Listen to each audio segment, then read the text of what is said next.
আসসালামু আলাইকুম রহমতুল্লাহি অবরকতু।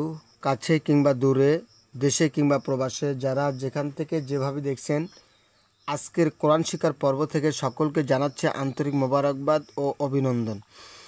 প্রিয় শিক্ষার্থী ভাই ও বোনেরা, আমরা ইতিপূর্বে যে ক্লাসগুলো করেছি, আজকের নতুন ক্লাসের ধারাবাহিকতায় এখনও পর্যন্ত যারা চ্যানেলটি সাবস্ক্রাইব করেননি তারা এখনই চ্যানেলটি সাবস্ক্রাইব করে পাশে থাকুন। আর যারা আগে সাবস্ক্রাইব করেছেন তাদের জন্য রইল আন্তরিক মোবারকবাদ ও অভিনন্দন।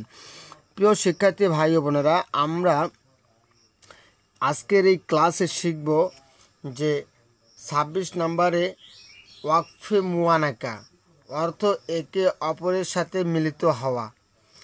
আর যদি ক্লাসটি ভালো লেগে থাকে তাহলে অবশ্যই চ্যানেলটি আমাদের সাবস্ক্রাইব করে এবং ভিডিওটি শেয়ার করে তা অন্যের মাঝে পৌঁছে দিবেন ইনশাআল্লাহ। লাইক কমেন্টসের মাধ্যমে জানিয়ে দিবেন কেমন হয়েছে। ইনশাআল্লাহ আমরা এখন আমাদের ক্লাসের পর্বে চলে যাই। 26 নম্বরে ওয়াকফে মুয়ানাকা, অর্থ একে অপরের সাথে মিলিত হওয়া। ছন্দ: 3-3-6 ফোঁটা ওয়াকফে মুয়ানাকা। দুই জায়গার যে কোনো এক জায়গায় দম ফেলানো যাবে। প্রিয় শিক্ষার্থী ভাই বোনেরা, যে কোনো দুই জায়গার এক জায়গায় দম ফেলানো যাবে।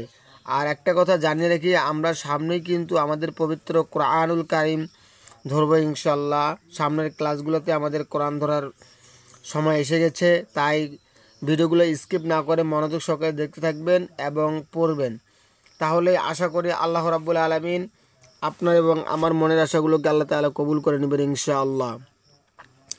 পড়া: 3-3-6 ফোঁটা ওয়াকফে মুয়ানাকা। দুই জায়গার প্রথম 3 ফোঁটায় দম আমরা ফেলেছি।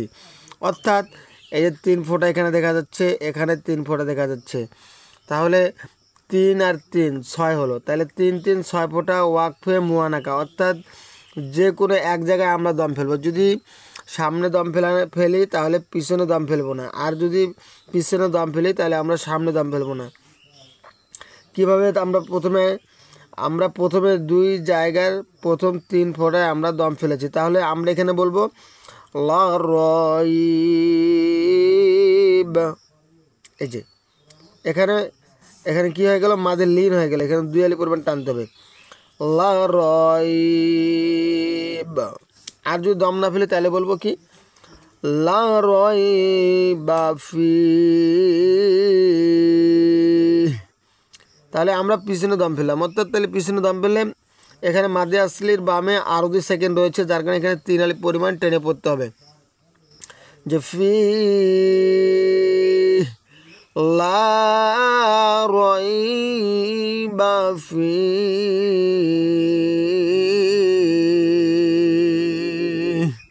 ঠিক আছে প্রিয় শিক্ষার্থী ভাই বোনেরা, আশা করি বুঝতে পারতেছেন।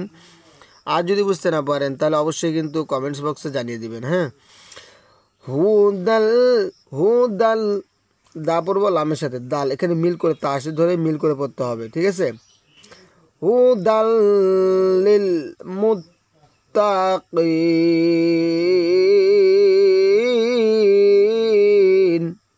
3 আলি পরিমাণ টানতে হবে, হুদাল লিল মুত্তাকিন।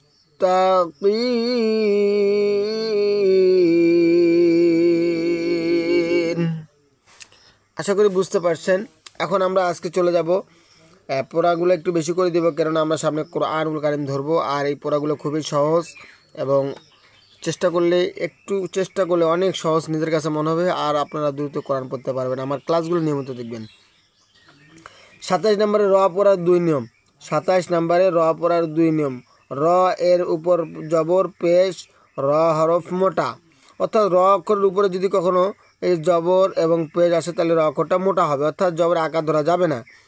র সাকিন ডাইনে জবর পেশ, র হরফ মোটা। র এর নিচে জের হলে র হরফ পাতলা। ঠিক আছে, র এর উপর জবর আছে, র হরফ মোটা। আমরা আগে যারা পড়েছি তারা কিন্তু বলে র জবর রা। র জবর রা যদি বলে তাহলে তার পড়া ভুল হয়ে যাবে। র জবর র, র জবর র বলতে হবে। যেমন র, রু, আর, উর। রব্বির হামহুমা, রব্বির হামহুমা। রব্বিকা, আমরা যদি বলি রাব্বিকা তাহলে কিন্তু পুরা ভুল হয়ে যাবে। রব্বিকা, রব্বিল আলামিন।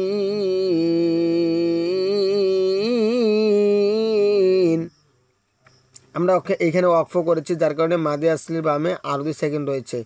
ঠিক আছে, জেরের বামে ইয়া সেকেন্ড, এখানে এক আলিফ মাদ রয়েছে, আর মাদে আসলি বামে আরও 2 সেকেন্ড রয়েছে বিধায় এখানে 3 আলিফ পরিমাণ মাদ করে পড়তে হবে। রব্বিল আলামিন।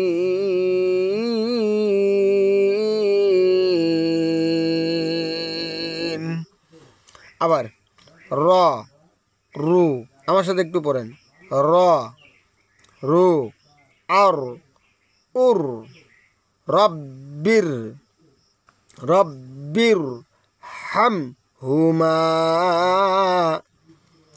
রব্বিকা, রব্বিকা, রব্বিল আলামিন।